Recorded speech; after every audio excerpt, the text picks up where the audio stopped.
to chat with my chatbots. For example, hello.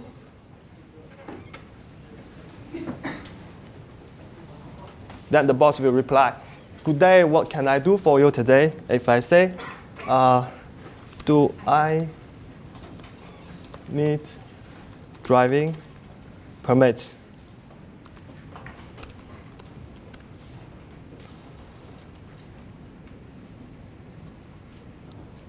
So it replies that, oops, isn't required, but it can't hurt, code something to purchase, and what it's about.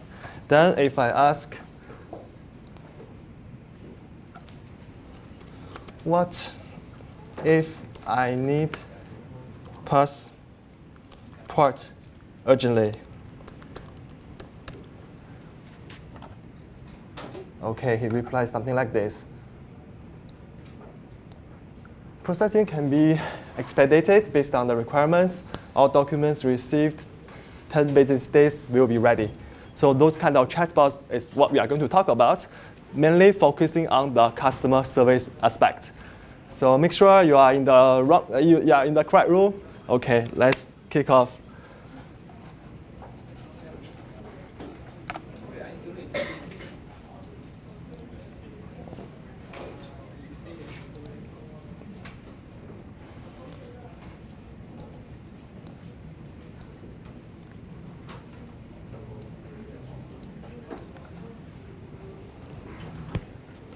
Okay, so nowadays actually providing the excellent customer experience is very important.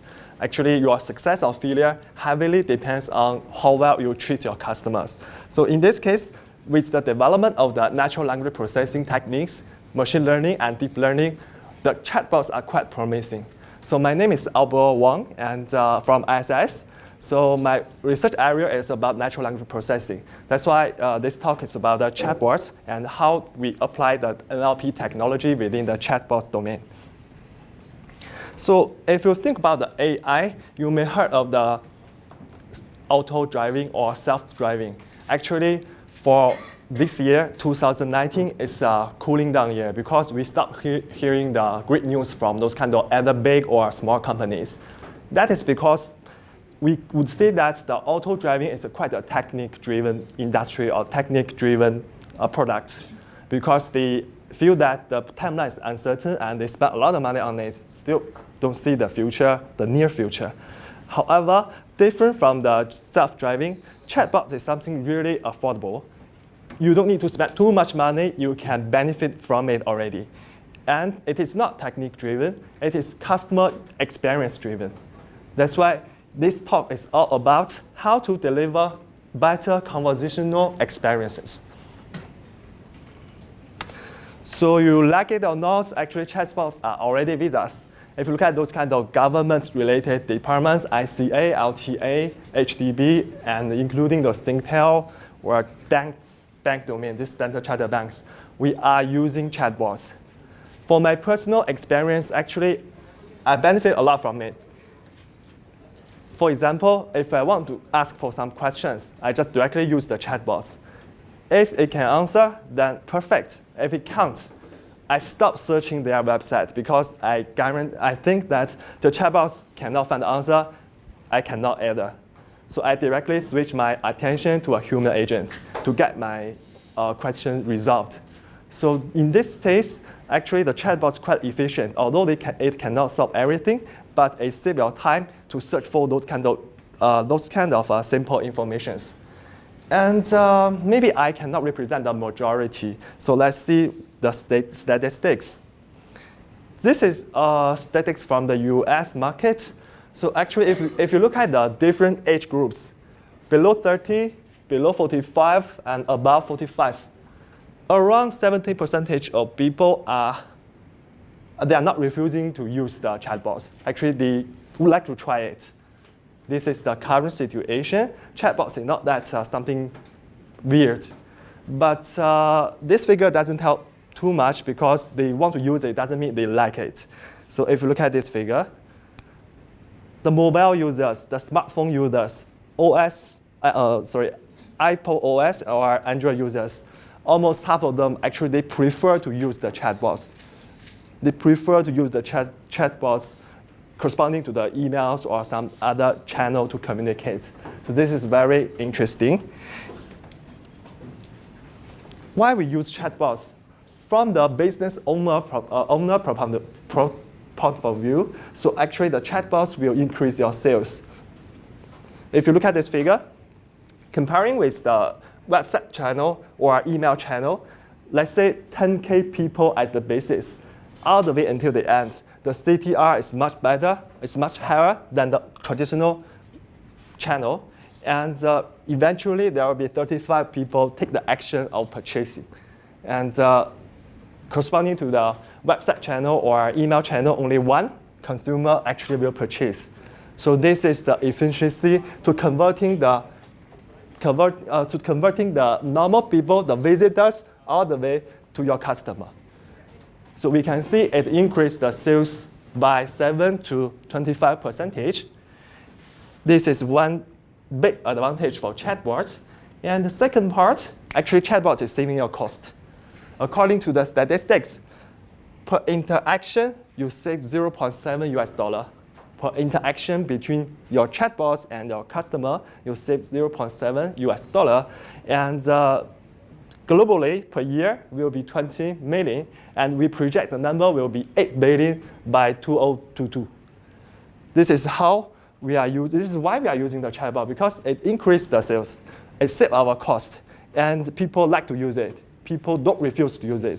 That's why in your business, if affordable, if possible, try to employ the chatbots in your business. The chatbots will offer a quicker resolution for your customer and a better usage of your agent's time.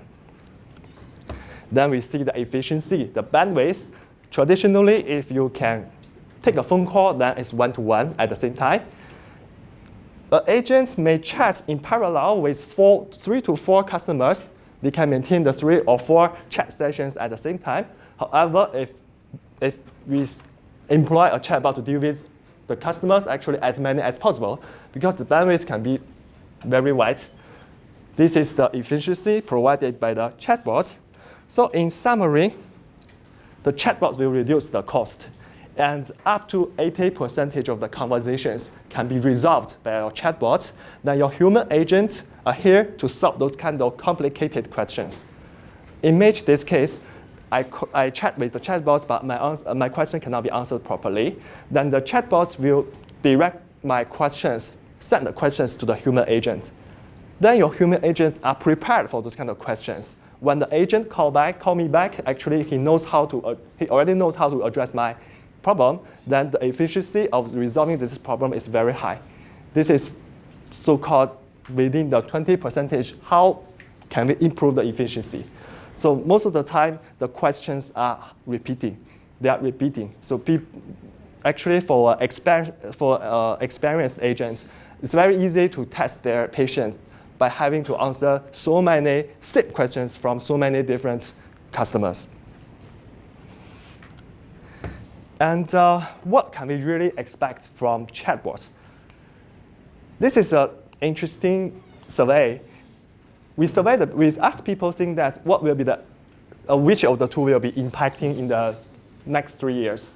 Most of people tend to agree that, okay, business process automation or robot process automation. Yeah, it is true. However, most of the people they don't believe that chatbots will be emerging. But this is not the truth, because we have some misunderstanding about chatbots. Chatbots is not something like chatbots here is not something like theory. We are trying to keep the conversation going on. Then we play with theory, then we leave it because it's a little bit fun, but it doesn't serve us for some specific tasks. But here the chatbots is trying to focus on the customer service domain. And it is not a standalone chatbot interface, chatting interface. It has to be integrated with your business process automation system. It is a starting point of your business automation business process automation system. So we have to think about it, how to take the chatbots at the starting point of your business process automation. Then next, we will take the travel domain as a case study. So image that this is the travel agent dealing with the customer. The customer go through the website to see, okay, looks interesting. Can you plan the trip for me? Then they make the phone call or email communications. The agents will ask you the questions, keep down the details from the customer, then save them into the customer relationship manager system. This is one of the systems to be handled by the agents. Then after the negotiation, they fix the travel plan. The travel agent will go to the GDS system, Global Distribution System, to make the bookment on behalf of the traveler. This is the second system to be interactive.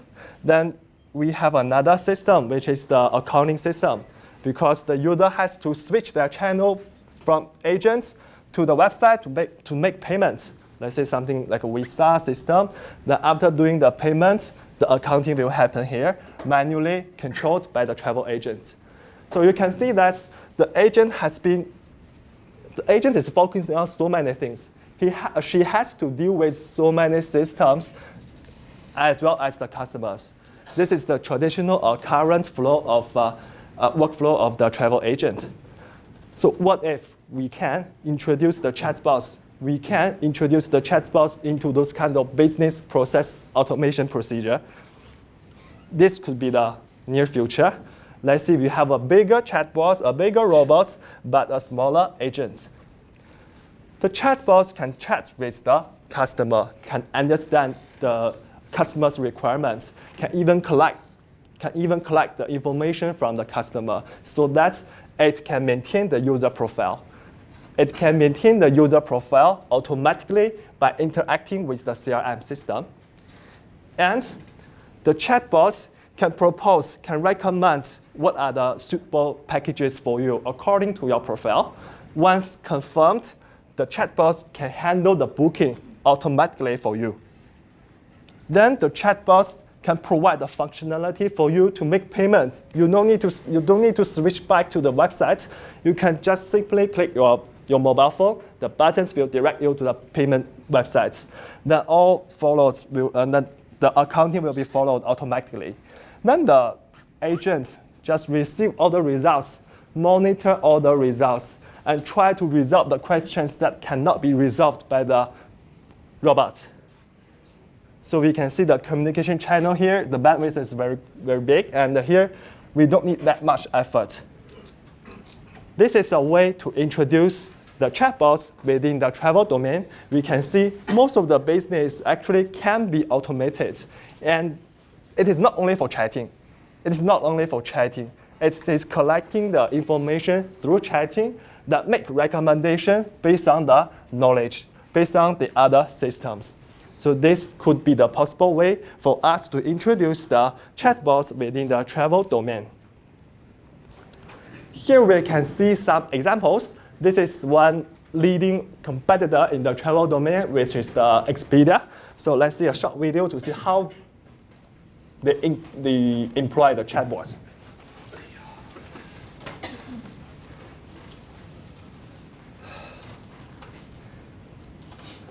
Well, excuse me, should be background music.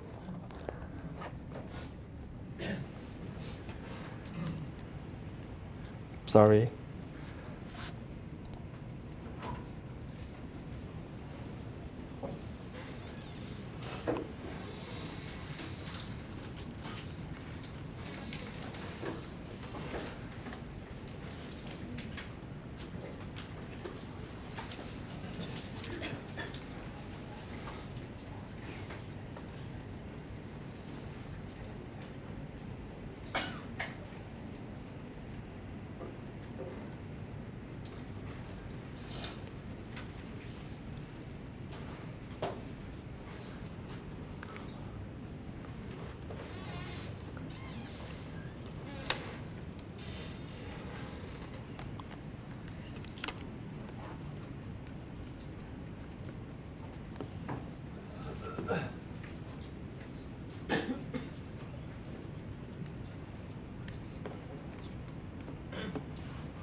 You know, it's quite weird to watch a video without music, right?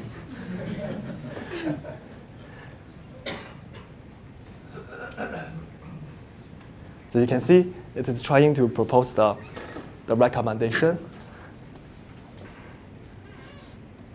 And the payment has been integrated within the mobile app, within your chatbot. Put their information in.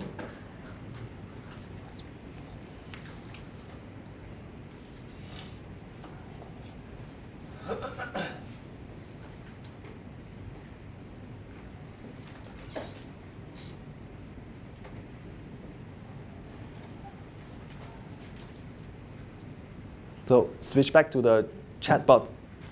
You can see the booking results.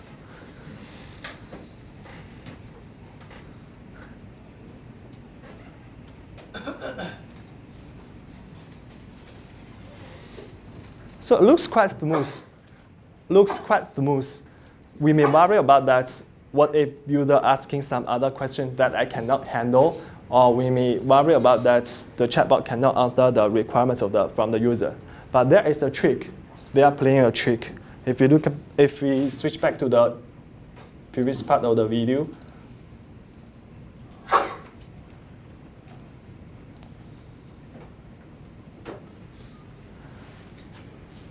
directly ask, the chatbot is asking which city we will be staying in.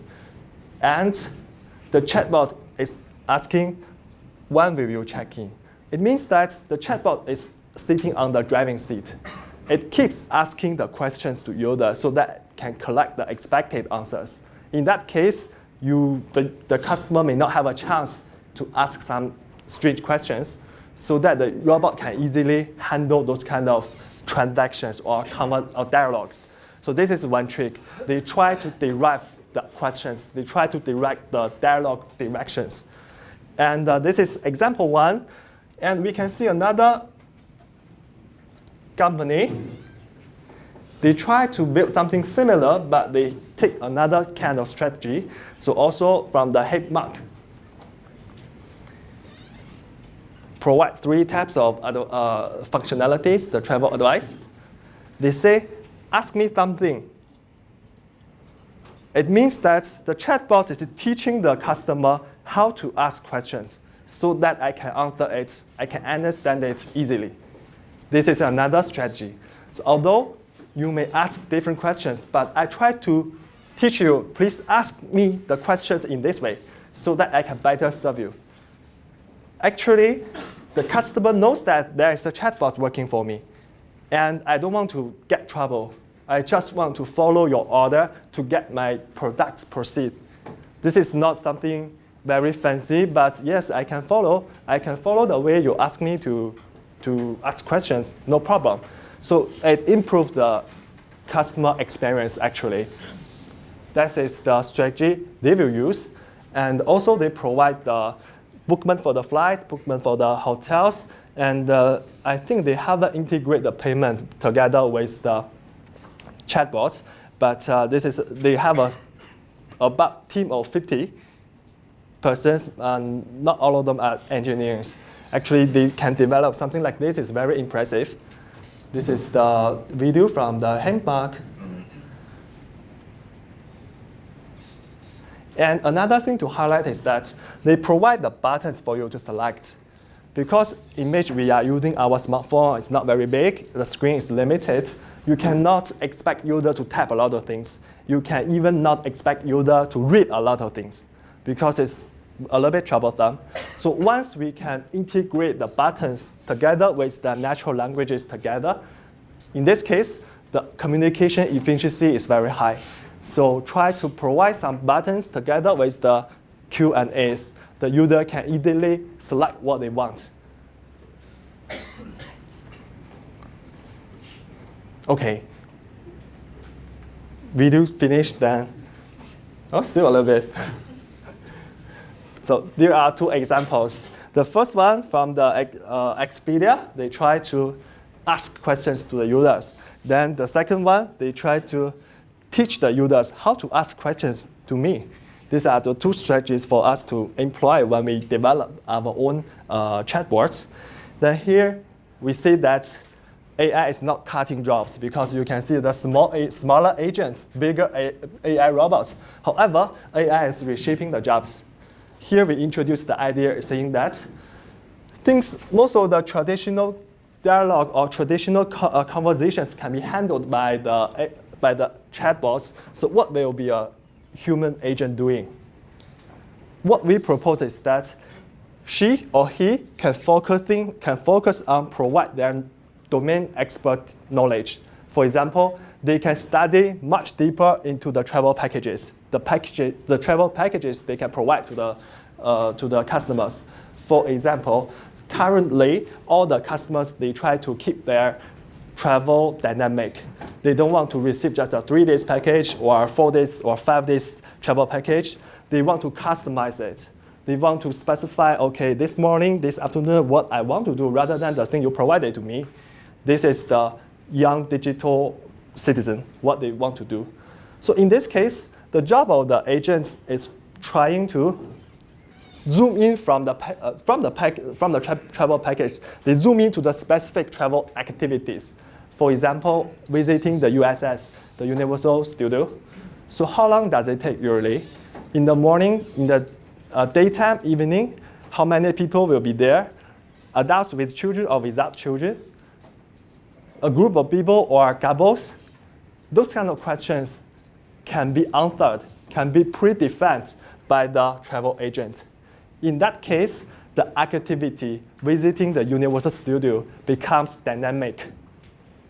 The user can drag and drop to select this activity to fill in their calendar. Then if they specify that, okay, I only got 2 of us, then the time frame of the activity will be dynamically adjusted. By doing this kind of knowledge-based construction, we think that the agents will be much more valuable because the agents have the domain knowledge about the travel domain, and they can produce more specific, more dynamic travel activities for user to select. Then the selection, the assembly of the dynamic travel activities can be done through the chatbot. The user can interact with the chatbots to assemble his or her own travel packages. We make the travel packages more dynamic. This is what we want, and this is what the customer wants because they want something customized for them. And another thing is that since we can collect the information from the users, we know their gender, their hobby, their history, their travel history, we know their image, we know what their preference. So we can recommend something different from what they have done, or we can recommend something similar to what they have done. So those kind of recommendations can also be done by the robots together with the travel agents. And the travel agents will have more time to organize, to manage their websites, to support the robot.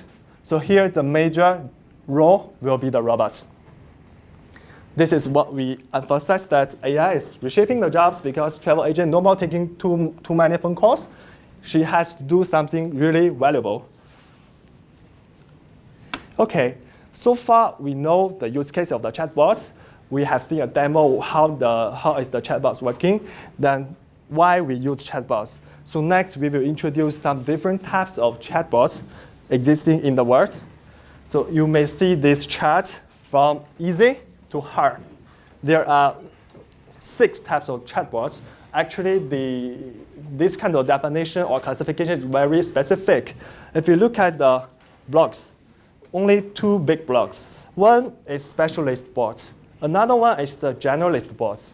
If you look at this part, generalist bots, something like Siri, like Tomcat, those kind of conversational user interfaces, they belong to the generalist bots. But actually, people just play with it, and we may forget about it because it's just for fun and may not that smart as our expectation. So our focus here will be the specialist bots. We can see from the easy part, we can do FAQ, frequently asked questions. Just as the demo I showed in the beginning of the talk, we can simply answer the questions if we already have some database, already have some question and answer pairs. And we can make bookmarks using some forms, and we can control the smart home, control the devices within the smart home using our conversational interfaces. And we can do something like customer service and database access to fetch some useful information. Here is the travel robot. Luckily, it's not very hard, but it's just at the boundary of those two boxes. This is the easy dimension, it's the hard dimension. And if we zoom into the specialist chatbots block, let's say we have this specialist chatbots block, we zoom into it. One type of chatbots we are referring to is the skills chatbots. They are designed for specific tasks, and most of the time they are good at handling the single turn types of questions. For example, turn on the icon, turn off the speaker. Those kind of single turn questions or single turn conversations can be handled by those kind of skills chatbots. And they have less contextual awareness because they may not take they may not take the context as consideration. And sometimes it's command-based. For example, just turn on, turn off, then switch on, switch off. Those are command-based chatbots. And they prefer speech to text. It's quite weird when you text your robot, say, okay, turn on the TV for me. Normally, we just talk to it, and it will finish the job for us. So this is one type of the specialist chatbots. It is skills chatbots. Then what we have seen from the market is that actually the engineering or developers have built a lot of features on top of it. From playing music, answer questions, all the way to the end, something gaming like memo or lists. But if you look at the survey, play music is the best features we have. And most of the time we use it, and we are satisfied with it because about 60% of people say, okay, it's a good feature. However, people try a lot of things, but they are not satisfied with others. Especially if you look at the news updates. Let's say I want to follow up some news using the speaker or using the smart speaker. Most of the time, you are not satisfied. This is according to statistics. It means that there's a lot of room for us to improve, but we can do better. We can regain the focus from the customer. So here is the gap. The thing you use most, but may not be the most valuable things. Then here is another type of chatbots, which is the support the service chatbots. So according to the data, about 40% of customers actually they don't care. They don't care who is talking to him. Just chatbots or real human agents, as long as the problem can be solved, that's okay. So people are quite accepting the chatbots here. And look at the support, the service chatbots. Actually, they are designed for a single domain. We won't design a chatbot can do everything. They can handle travel domain. They cannot handle the medical domain. They can handle the insurance domain. They may not be able to handle the banking domain. So most of the chatbots, they are specifically designed for a single domain. Then they can answer a range of questions easily. Then they can engage the audience. Because most of the time when we chat with a chatbot, you feel it's just like a real person. She or he or the robot has emotion, can send you some emoji and maybe a little bit joke with you. So this kind of thing can engage the audience. And we use those kind of robots to give recommendation to provide the on-demand services. It means something sometimes urgent, we don't have human agents available, then on-demand service will be provided by the chatbots. And these kind of chatbots has to have some contextual awareness because the dialogues are usually multi-turns. It won't be one question, one answer, finished. Most of the time, we need to remember what has been discussed previously, and we have to induce, to infer what will be my response. So here, it's a little bit difficult, a little bit more difficult to have those kind of contextual awareness. So what are they good at? For those kind of specialist chatbots, they are good at the focus scope problem. High volume of requests, because most of the time the bandwidth is very, very big. They can do everything at the same time. Then problems of routine nature, because they save us a lot of effort. Everything repeated here can be tackled or can try to be tackled by the chatbots. And sometimes we have multiple steps or input parameters. Booking is a very good example. We book our trip using multiple steps.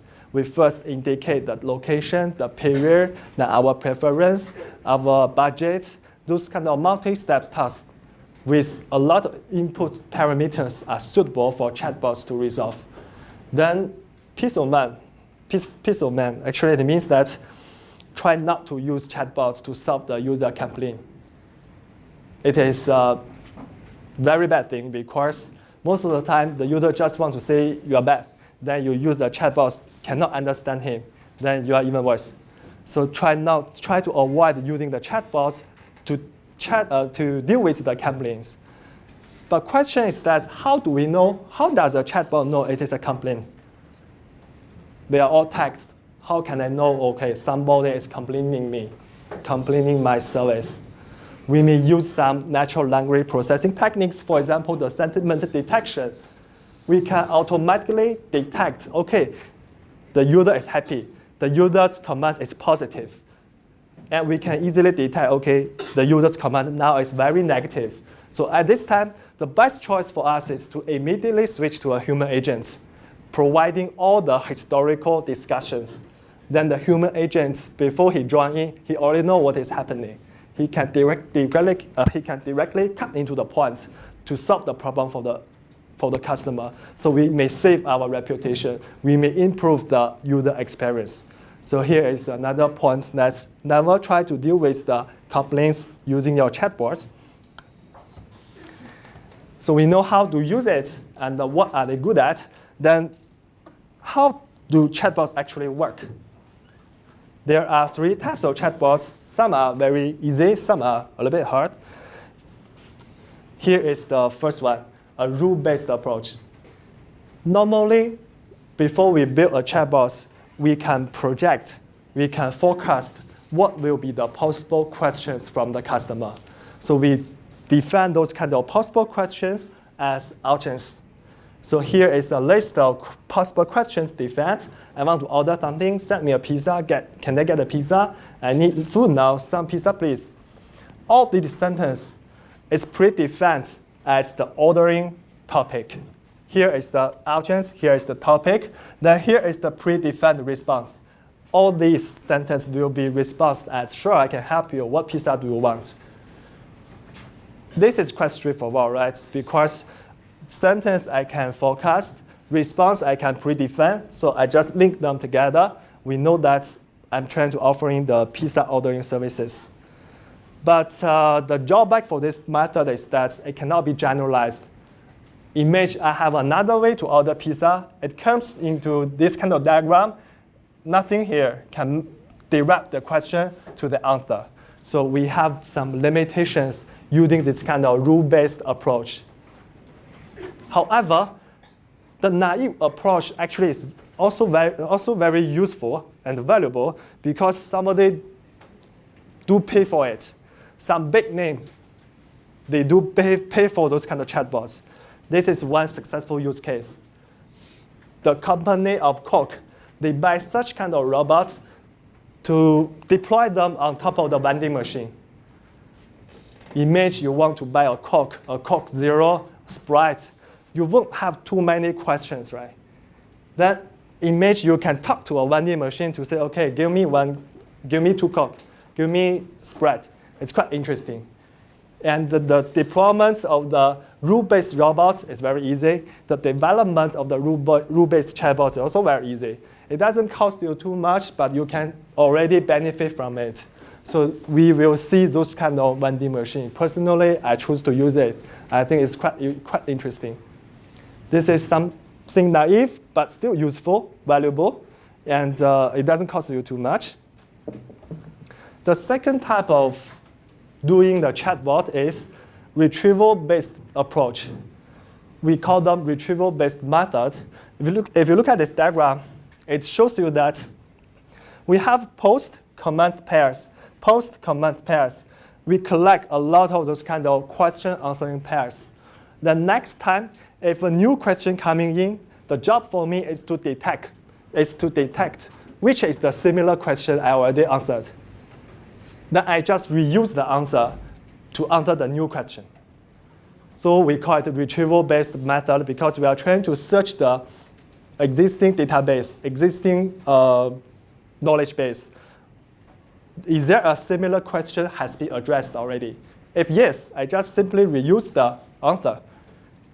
It is really powerful because we have so many algorithms or so many ways to calculate the similarity between two sentences.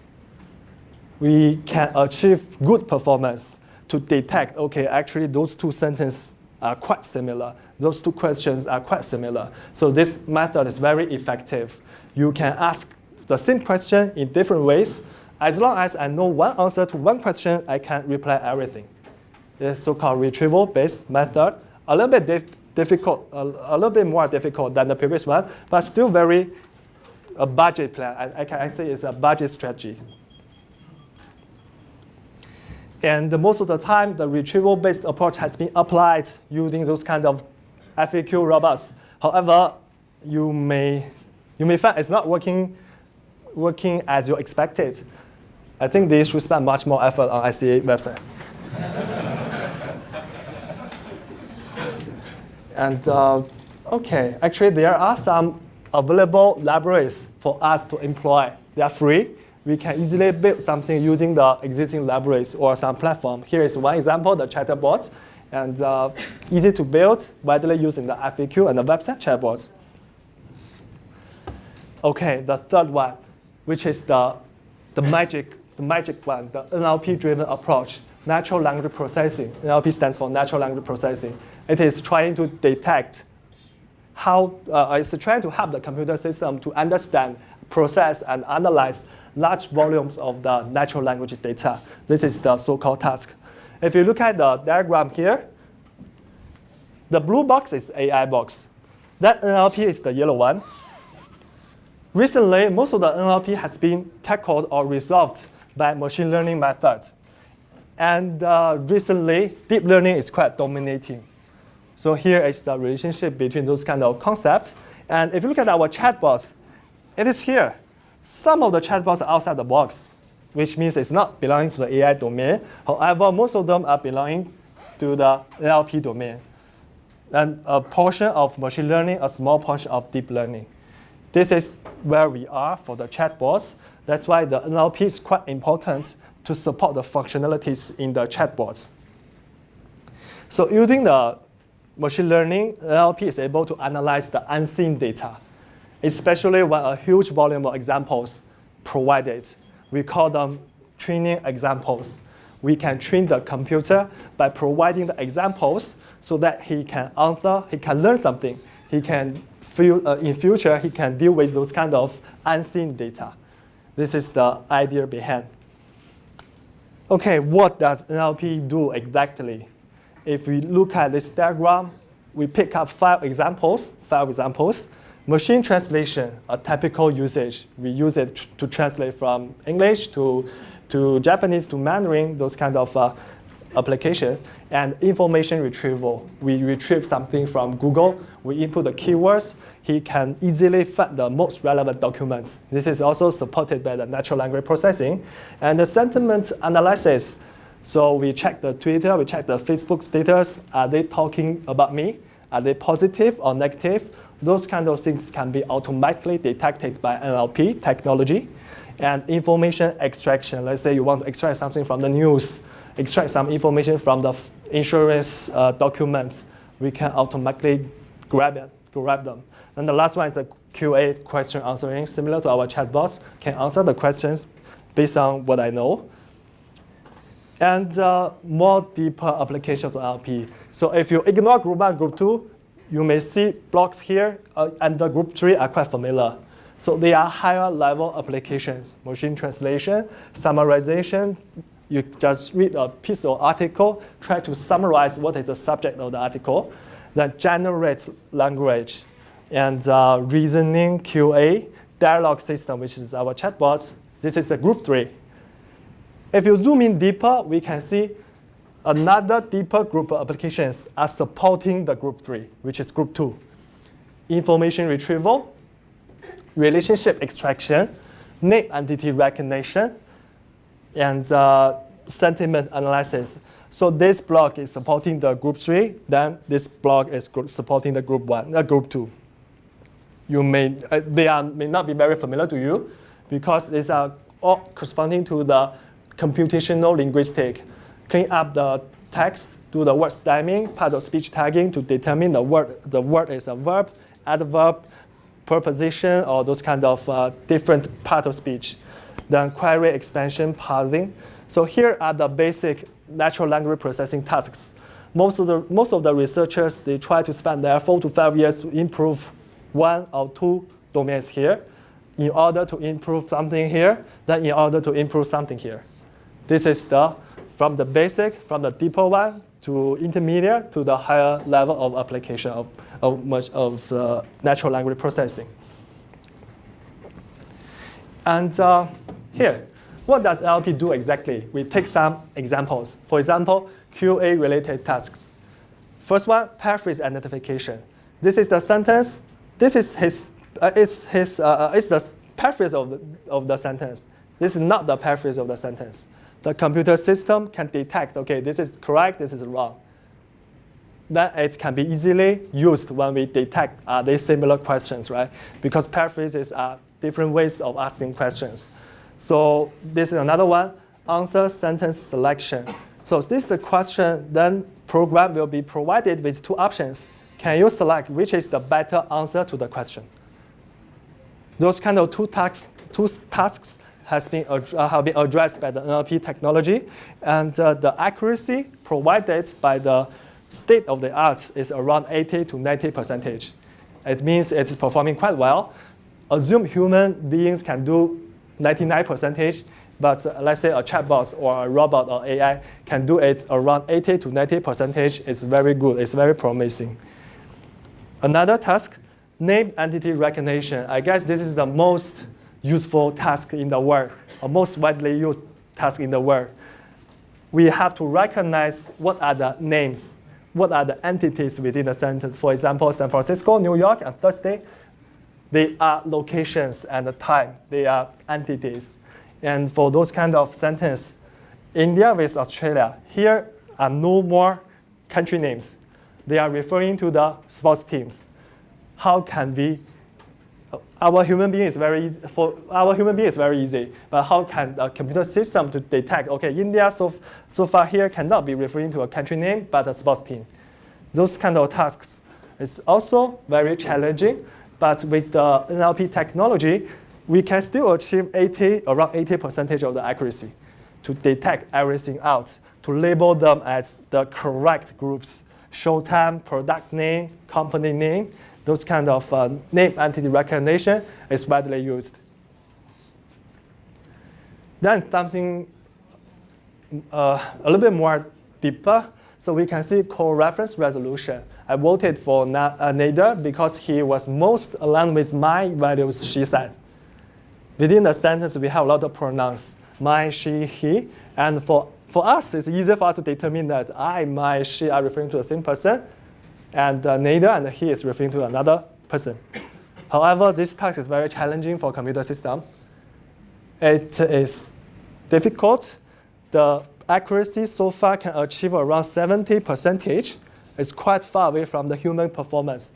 That's why to deal with the context in the AI bots is very difficult, because in the dialogue, we will see a lot of these kind of scenarios. We don't name the people. We just use I, he, she, his, her to refer to that people.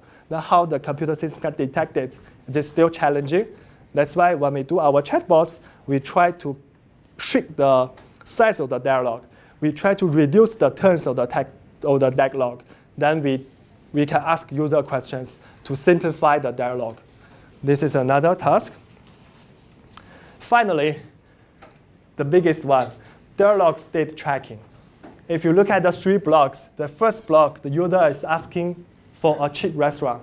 The second block, the user is asking something nearby the restaurant to visit. Then the third block is asking a taxi from the restaurant to their hotel or to the church. Then we detect everything from each dialog. Block 1, block 2, block 3. So block 1 is the restaurant domain. We have a lot of slots like price, area, people, time, name. And we have the values extracted from the sentence like net price is cheap, area is center, people 8. Let's say we have this box as box 1. And everything inside the box should be correctly detected. In this case, we treat them as a correct box. As long as something inside is wrong, we treat it as an incorrect box. If we use this kind of evaluation criteria, how well do you think the performance can be offered by the system? You can make a guess. It's quite a strict criteria. So you can make a guess how well can the robot do. Simply shout out a number. 90%. 90. OK. Actually, the thing is that about 50%. Because our requirements is really high. As long as something here is wrong, we treat the whole block is wrong. So this requirement is really high. But for our human beings, it's not that difficult, right? We can easily tell what are they talking about. However, for a computer system to detect everything correctly here, it's very challenging. Around 50% of the time, they cannot. 50% of the time, it can. So it won't be very useful if you want to deal with such kind of complicated questions. However, this is the assumption, saying that the system is trying to deal with all the questions from all the domains. If we have only one domain, which is restaurants booking or hotel suggestion, we can do it much better. The system working for only this domain can offer much, much better performance. That is the thing. That's why we can still apply the technology to deal with this kind of dialog state tracking problem within a single domain. We may introduce some rules based on our experience to teach the computer, OK, don't think too much. If you hate this one, just go this way. In that case, the algorithm may not be easily to be generalized to other domains, but at least it is working for one single domain. This is the last problem we are trying to describe here. Then here is the workflow for the chatbots. If you look at this code, sometimes we put in the speech, our speech. Then through the ASR, automatic speech recognition, convert speech signals to words. Then from the text, the words will be converted to some logical forms using the natural language processing or natural language understanding module. Then here, we are trying to think about it. Are we able to understand it?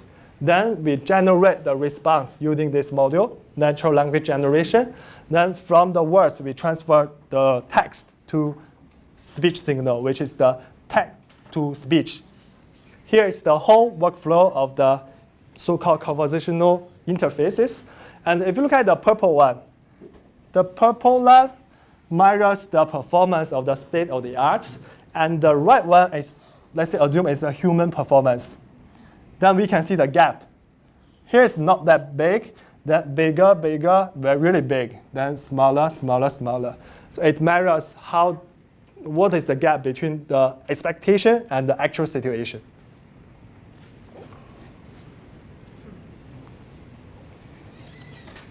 OK, we zoom into the chatbots, see how NLP can be used here. The first task for NLP is trying to detect the user intention or user intent. So we call them intent detection. Given those sample options, what do a user want? What do user want? They want a weather forecast. That's why weather forecast is the tag for the whole sentence. After doing this, they try to extract those kind of entities from sentence. We call them slots detection. We extract here the time, the location to serve the purpose of forecasting the weather. This is what we can do for NLP.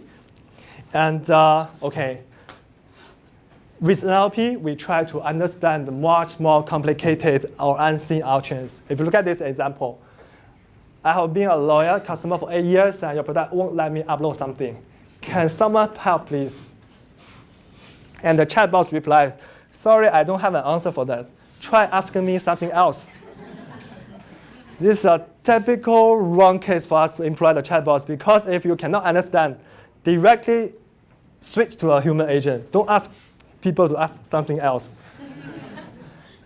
Then if you look at the sentence, actually it is not a very obvious question. It's not a very obvious question.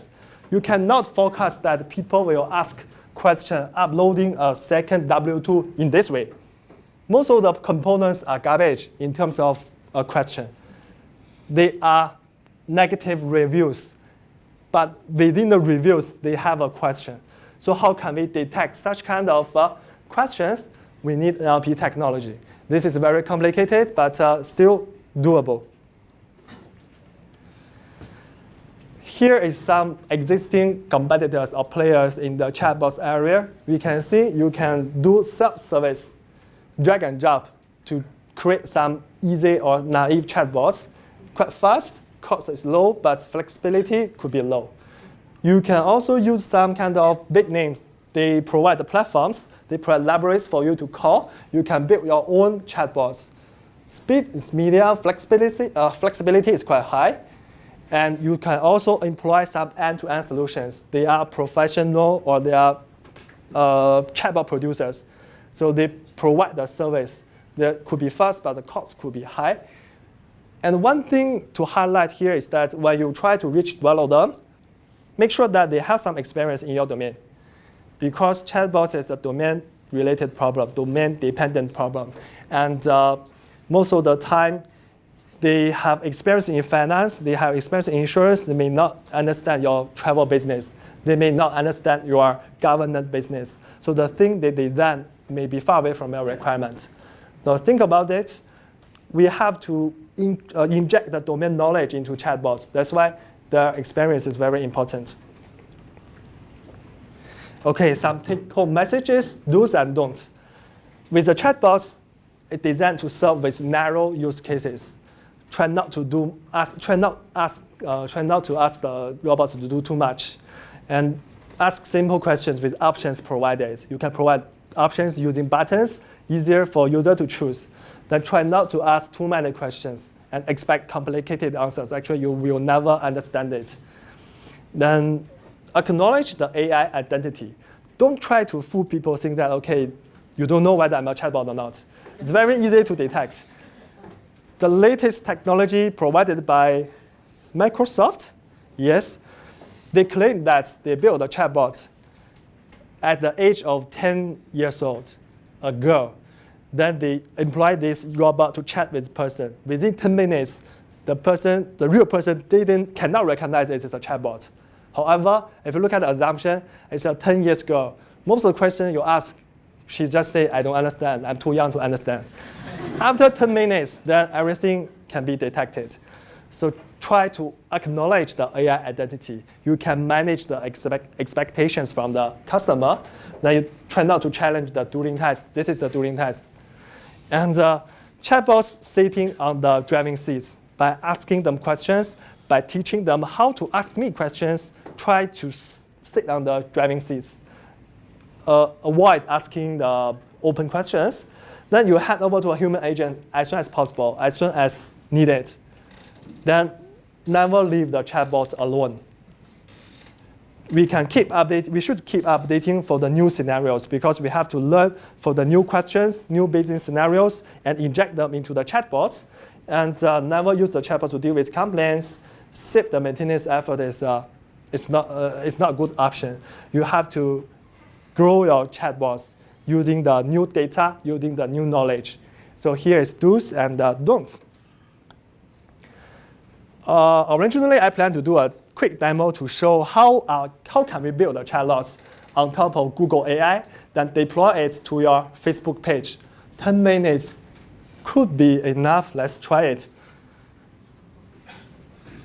This is for your interest, because let's say if you have your own business, you can use maybe 2 hours to build something very easy and deploy onto your Facebook page. Then people can chat with your chatbots already.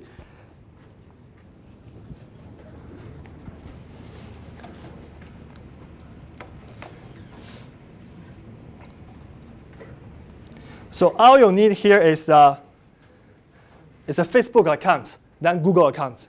That's it. So first of all, we get this dialog flow. This is the platform provided by Google. You just use your Google account. You can sign in, and you can create an agent like this.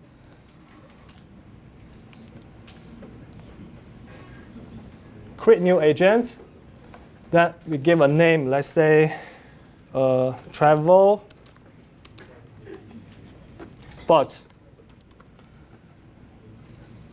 Create.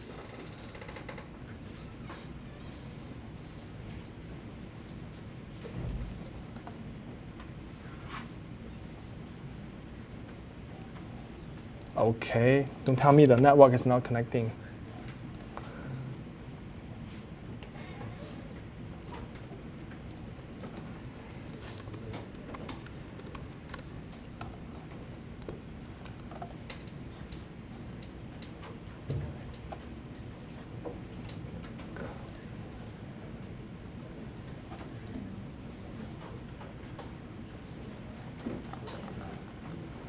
I only got 10 minutes, please. Okay, then we already created a travel bot here. And knowledge, we create our knowledge. Okay, let me do a setting. Enable the beta feature. Then we go to the knowledge part. Oops. Save. Then we go to the knowledge part. We can create the first knowledge base.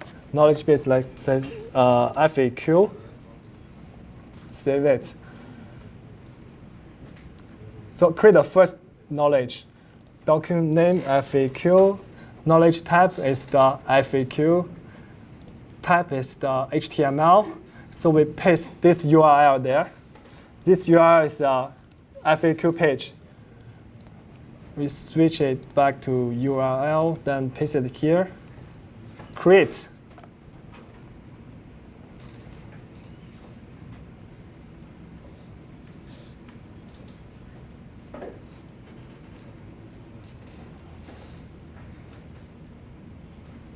It is trying to grab information from the web page and trying to extract them to form the question and the answer pairs. So here is the results. View details. We can see question, answer has been extracted. Let me save it. This is the, make it stronger.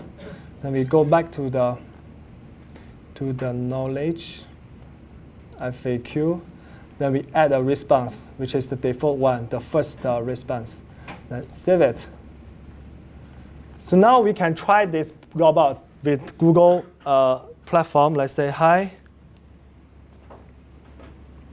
Good day, what can I do for you today? So do I need driving permit? Isn't required, but cannot hurt. Actually, it is getting the answers from the knowledge base. So far, the backend of the robot has been created. Then we try to integrate it with your Facebook. Facebook Messenger, open it. Then you go to your Facebook page to create the robot on top of the Facebook. So let's say we create a new app. Name is Facebook bot.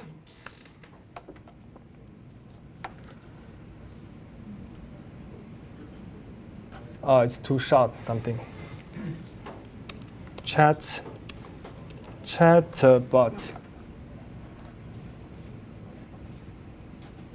Okay, I'm not a robot. I'm going to create a robot. Good, this is the one.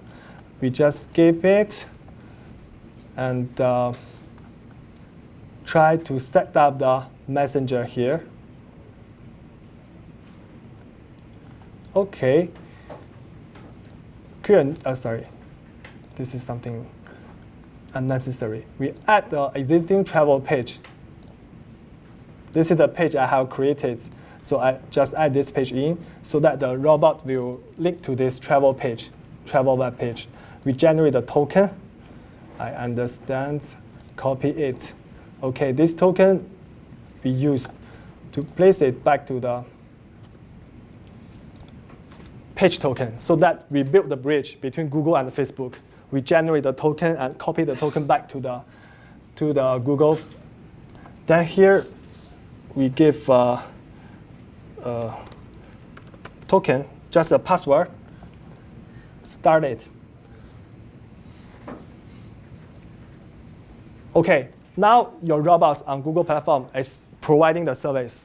The next thing for us is to configure the Facebook. Okay, we have to subscribe to some events like messaging postback, messaging delivers. The URL will be the Google URL. Okay, sorry, integration, the messenger. Okay, this is the Google URL. You copy this one, put them into Facebook. The token is the password. They know who is talking to. Okay.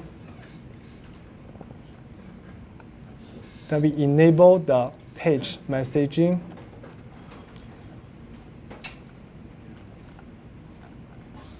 Yeah, I think it's done. Page user agenda, no need.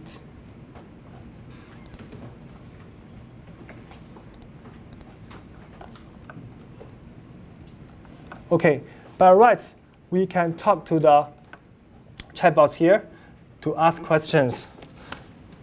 In this case, the Facebook has been linked with the Google robots. Then the robot can provide answers to your questions already.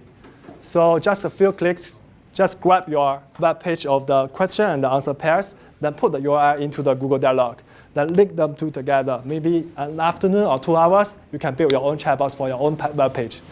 And that's the end of the talk. Thank you for coming.